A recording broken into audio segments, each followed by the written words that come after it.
Alright, as you can see on the meter here, you got a few settings. You have fan, common, and compressor. So on these, if you look on the top of these capacitors, you see it says fan, Herm, H-E-R-M, which stands for hermetic compressor, and C, which is common. So what we're going to do is we're going to hook up these wires. See, the red one is the compressor, and then the last one is going to be the fan. Now if we look on the rating plate on the front of it, it says 30 and 5, and then the plus means it can be 5% over. If you look on the meter now, on the fan side, you can see we have 4.24, and the other side we have 26.7. 26.7, I don't know. That would probably it's I would replace it because it's such a cheap item. I wouldn't mess around with it. But I'd like to see that be a little bit higher. So obviously it's not at 30, and the other one's not at 5. The 4.22 is close enough, but the one that should be at 30, a little bit low. I mean, it would be okay, but you know, for 30 bucks, I'd just put a new capacitor on there if you had somebody out doing it or whatever. So now, if you look at these capacitors, you say, well, so basically this capacitor is going to run the fan motor and it's going to run the compressor. And sometimes you go out back and that air conditioner's not running, and it's because the fan motor is not spinning, or the compressor. You're making noises, but it's not doing anything. If you'll see this one is all flat on the very top. Now, one of the dead giveaways is, see how it's rounded on top there? That's because it exploded a little bit. As you can see in number 3 here too, that one's way exploded. And then you have, you can just see. But when you get to the other type, there is this flat. They should all be flat, just like this one right here. Okay. So we're going to move on to our next one,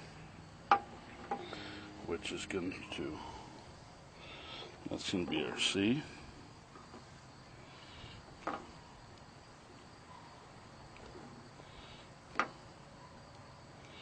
Now, if we look at if we look over here, see how the fan is 4.28? So the fan will still run, which in this particular case, that was the deal. The fan ran, but the compressor wouldn't run.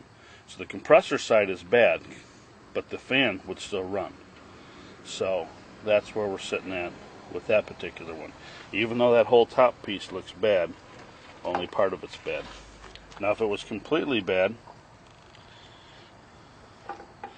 you would have this.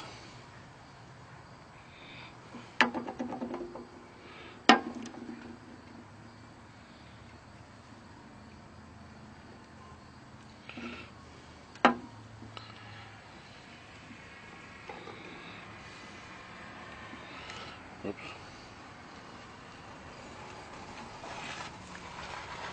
And as you can see, there's hardly any rating at all. Now, one other thing is, they don't always have fan compressors. Sometimes when it comes to a regular capacitor, you'll see a lot of these type of capacitors. And again, it's got a rating of 5 UF. So basically you're going to take you're going to hook one side up with the common, and then if I'm just looking at the rating here, see if you can see it rates up to 20, but this is only 5, so. And so now we're hooked up, and if you look up there, we're at 3.51, so we're within range. And that is a good capacitor. And as you can see, it's not bubbled up over the top or anything like that. It's nice and flat. That's still a good capacitor. Now, two things you'll see on this one: 370 volt, but on this one you saw a 440 volt. You can go down. You can. If your unit has a 440 volt, you do not want to go to a 370. You want to stay with a 440. So you want to make sure that you double check that before you replace it. And then the other thing you want to do is you always want to, before you start doing anything, and I did this before I turned the camera on, you always short across the terminals with a insulated screwdriver, so you make sure that there's no power in there, because it can hold power and you'll get a shock that will not feel very good. Luckily I've never gotten a shock. I've been burned and electrocuted, but I've never got a shock from one of those, because they do hold a lot of capacity. So, and basically that is how you test a capacitor. Little capacitor tester. Probably get it at Home Depot. This one's a little higher tech, but probably get one for probably $30-40. That basically is all we got for you on the capacitors.